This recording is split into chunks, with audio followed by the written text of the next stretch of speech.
अगर स्पीकर पद नहीं दिए तो 26 जून को ये सरकार, अरे मैं गिनवा रहा हूं यार, गिनना है तो गिन लो। इनके 3 सांसद बगावत कर रहे हैं। नितिन गडकरी बगावत पर उतारू हैं। आरएसएस इनके खिलाफ खड़ी हो गई है। नरेंद्र मोदी और अमित शाह को आरएसएस भी देखना नहीं चाहती है। आप बताइए कि इनकी सरकार बनते ही मणिपुर फिर जलने लगा। इनकी सरकार बनते ही जम्मू कश्मीर में 4 आतंकवादी हमले हो रहे हैं। इसके पीछे रीजन क्या है? ऐसा कोई सगा नहीं जिसे नरेंद्र मोदी और अमित शाह ने ठगा नहीं। देखिए, यह सरकार ज्यादा दिन नहीं चलेगी, क्योंकि टीडीपी के राष्ट्रीय अध्यक्ष चंद्रबाबू नायडू भी अड़े हुए हैं। उनके बारे में नरेंद्र मोदी ने क्या क्या बोला है, हालांकि सब थूक के चाट लेते हैं। नीतीश के बारे में क्या क्या बोला है, सीनियरिटी के बारे में कि आप अपने ससुर के पीठ में छुरा घोपने के लिए मशहूर हैं, वो गिरफ्तार हुए हैं। ये बताइए, जितने आईएसआई के एजेंट पकड़े जाते हैं वो सब संघी और भाजपाई क्यों होते हैं? अरे G7 मीटिंग में जो दशा हुई है, शायद हिंदुस्तान के किसी पीएम को उतनी पतन हुआ होगा, उतनी बेइज्जती हुई होगी। देखिए भैया, अयोध्या हारी, प्रयागराज हारी, आप उसके बाद चित्रकूट हारे, उसके बाद जो ये हारे नासिक, रामेश्वरम भी हार गए।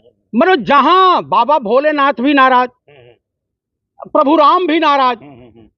प्रभु राम ने शबरी का बैर खाया था, उन्होंने किसी से नफरत नहीं की थी। तो मेरे कहने का पूरा मतलब है कि अयोध्या में कितनी, एक दलित ने एक ठाकुर को हराया। अयोध्या प्रसाद दलित हैं, अवधेश प्रसाद।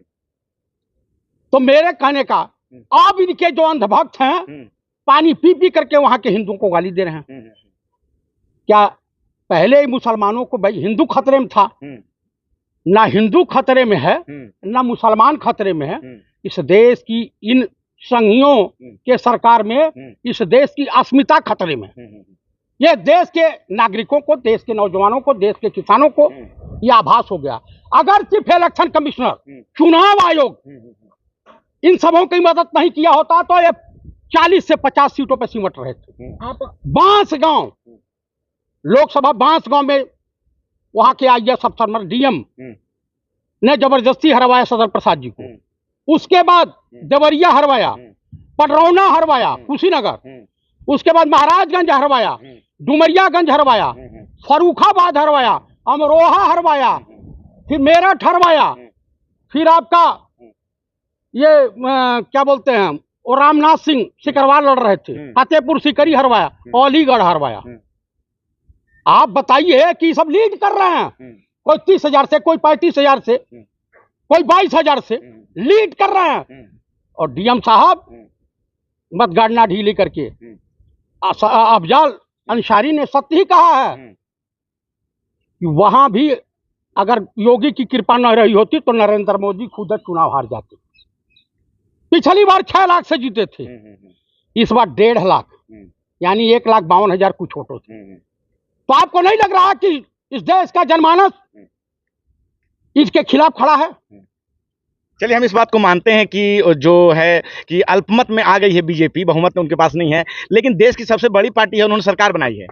देखिए, यह सरकार ज्यादा दिन नहीं चलेगी, क्योंकि टीडीपी के राष्ट्रीय अध्यक्ष चंद्रबाबू नायडू भी अड़े हुए हैं। उनके बारे में नरेंद्र मोदी ने क्या क्या बोला है, हालांकि सब थूक के चाट लेते हैं। नीतीश के बारे में क्या क्या बोला है, सीनियरिटी के बारे में कि आप अपने ससुर के पीठ में छुरा घोपने के लिए मशहूर हैं। तो मेरे कहने का प्राय यह है भाई साहब, अगर स्पीकर पद नहीं दिए तो 26 जून को यह सरकार अल्पमत में आ जाएगी और नरेंद्र मोदी को इस्तीफा देना पड़ेगा। यानी जो 13 दिन वाली अटल बिहारी वाजपेयी की सरकार थी, उसी स्थिति में ला खड़ा कर दिया है। क्या आप लोगों को अंदर खाने कोई ऐसी सूचना है कि 26 तारीख को सरकार गिरने? अरे मैं गिनवा रहा हूं यार, गिनना है तो गिन लो। इनके 3 सांसद बगावत कर रहे हैं। नितिन गडकरी बगावत पर उतारू हैं। आरएसएस इनके खिलाफ खड़ी हो गई है। नरेंद्र मोदी और अमित शाह को आरएसएस भी देखना नहीं चाहती है। आप बताइए कि इनकी सरकार बनते ही मणिपुर फिर जलने लगा। इनकी सरकार बनते ही जम्मू कश्मीर में 4 आतंकवादी हमले हो रहे हैं। इसके पीछे रीजन क्या है? अरे मैं गिनवा रहा हूं यार, गिनना है तो गिन लो। इनके 3 सांसद बगावत कर रहे हैं। नितिन गडकरी बगावत पर उतारू हैं। आरएसएस इनके खिलाफ खड़ी हो गई है। नरेंद्र मोदी और अमित शाह को आरएसएस भी देखना नहीं चाहती है। आप बताएं कि इनकी सरकार बनते ही मणिपुर फिर जलने लगा। इनकी सरकार बनते ही जम्मू कश्मीर में 4 आतंकवादी हमले हो रहे हैं। इसके पीछे रीजन क्या है? इनके लोग दंगा फसाद तमिलनाडु में करवाने के चक्कर में थे, हिंदू मुसलमान, वो गिरफ्तार हुए हैं। ये बताइए जितने आईएसआई के एजेंट पकड़े जाते हैं वो सब संघी और भाजपाई क्यों होते हैं?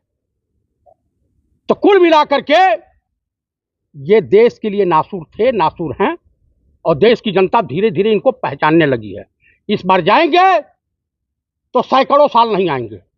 18 जून को प्रधानमंत्री मोदी जो हैं वाराणसी से किसान सम्मान निधि योजना की 17वीं किस्त जारी करने वाले हैं 20,000 करोड़ की। तो उन्होंने तो उस तरह से अपना काम करना शुरू कर दिया है, और आप कह रहे हैं कि सरकार जो है 26 तारीख को जाने वाली है।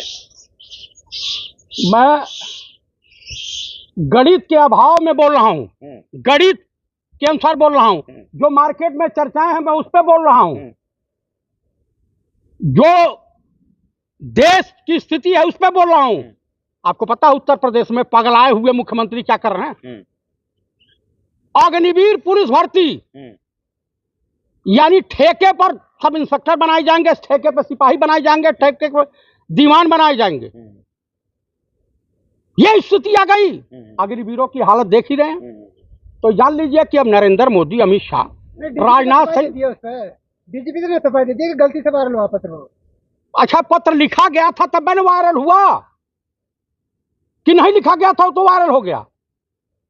आप ये बोल रहे हैं कि टेस्टिंग की जा रही है बच्चे? हाँ, आप बताइए नीट परीक्षा घोटाला हुआ, उससे बड़ा घोटाला जो हुआ, स्कैम घोटाला हुआ है शेयर मार्केट वाला, 30 लाख करोड़ का घोटाला हुआ। यानी कुल मिलाकर के नरेंद्र मोदी की सरकार घोटालेबाजों की सरकार है, देश के साथ छल करने वाली है, देशद्रोहियों की सरकार। जनता ने उन्हें जनादेश दिया है, आप कह रहे हैं कि वो हाँ जनादेश दिया भैया। सबसे बड़ी पार्टी तो है। अरे सबसे बड़ी पार्टी होने का मतलब जो है, आप लंगड़े हो, लूले हो, विकलांग हो गए हो, अपने विकलांगता का ध्यान रखें। हाँ, अभी आप बोल रहे हैं और वो इटली में जाकर के G7 मीटिंग अटेंड करके आए। अरे G7 मीटिंग में जो दशा हुई है, शायद हिंदुस्तान के किसी पीएम को उतनी पतन हुआ होगा, उतनी बेइज्जती हुई होगी। देखिए कहावत है, ऐसा कोई सगा नहीं जिसे नरेंद्र मोदी और अमित शाह ने ठगा नहीं। नवीन पटनायक समझ चुके हैं, जगन मोहन रेड्डी समझ चुके हैं, और काफी लोग जो सटे हैं, मायावती भी समझ में आ गया। ये इशारा आप किनको दे रहे हैं? मैं टीडीपी के राष्ट्रीय अध्यक्ष चंद्रबाबू नायडू को और नीतीश कुमार जी को इशारा दे रहा हूँ, एकनाथ शिंदे को इशारा दे रहा हूँ, अजित पवार को।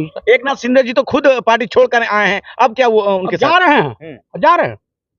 आपको नहीं मालूम? जा रहे हैं। हाँ, नायडू साहब को तो पहले बयान आया था कि हमने गठबंधन के साथ देखा, पहले हमें नुकसान हुआ, हम मोदी जी के पास नहीं जाएंगे। भाई साहब, उनका बयान आया है ना, स्पीकर पद को ले लीजिएगा, वो बातचीत हो चुकी है अंदर खाते। अच्छा, एक और सवाल है, आप स्मृति ईरानी को लेकर के सवाल है। स्मृति ईरानी ने बोला कि हमको एक कार्यकर्ता हरा सकता है, लेकिन राहुल गांधी नहीं हरा पाएंगे। ये भी एक मोहब्बत है।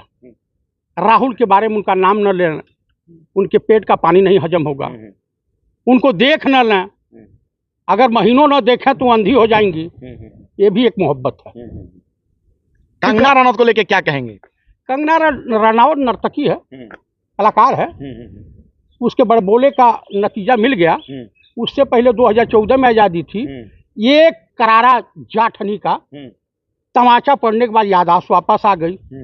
तब बताती हूँ 1947 में आजाद हुआ। पत्रकारों ने पूछा, पंजाब में आतंकवाद, अरे वहां बढ़ रहा है आतंकवाद, जम्मू कश्मीर नहीं दिखाई दे रहा है। बड़ा नोटबंदी किए थे, धारा 370 हटाए थे, ये समाप्त हो गया, वो समाप्त हो गया, सब समाप्त हो गया। कुल मिलाकर के देश इंडिया गठबंधन के द्वारा सुझाए मार्गों पे ही विकास के रास्ते पे जा सकता है। एनडीए की तरफ, बीजेपी की तरफ से यह बयान आ रहा है कि जितनी पूरी की पूरी इंडिया के पास सीटें हैं, उससे ज्यादा तो बीजेपी के पास सीटें हैं। अरे भाई, तो काहे नहीं अपने दम पर सरकार बना लिए? बना लेना चाहिए ना। न तो 13 महीना वाली अटल बिहारी वाजपेयी की सरकार याद कर लीजिएगा, 13 दिन नहीं झेलेंगे। 26 तारीख को लेके क्या कहेंगे? 26 तारीख को इनकी सरकार का राम नाम सत्य होने जा रहा, बस।